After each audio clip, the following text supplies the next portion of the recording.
Hello and welcome muli sa aking kusina. Gagawa tayo ngayon ng chicken fettuccine alfredo.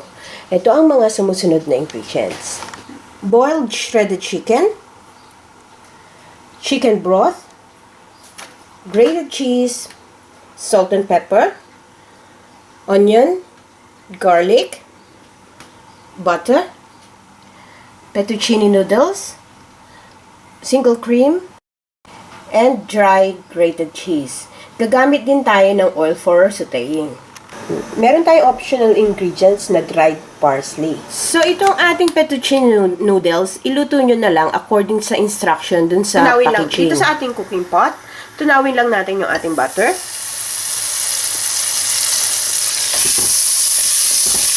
Then, igigisa natin yung ating garlic.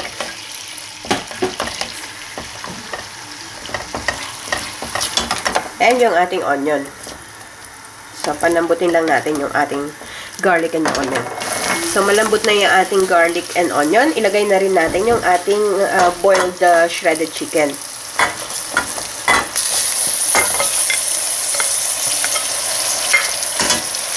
Then, igisa lang natin ng konti.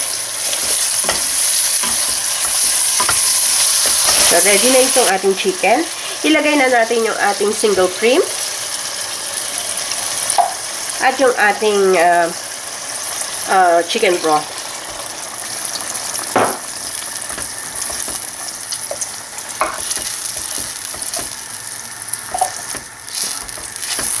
And timplahan na natin ito ng salt and pepper according to your taste.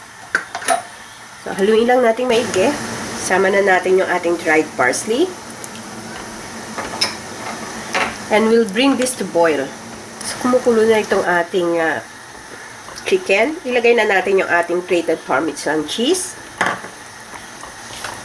At yung ating grated cheese. So, haluin lang natin.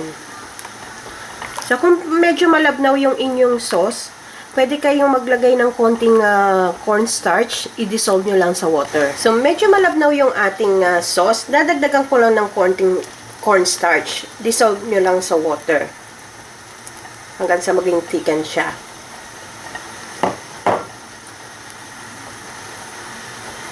So, ayan. Thick na yung ating sauce. So, switch off ko na to. And then, ready na din yung aking noodles. Naluto ko na kanina.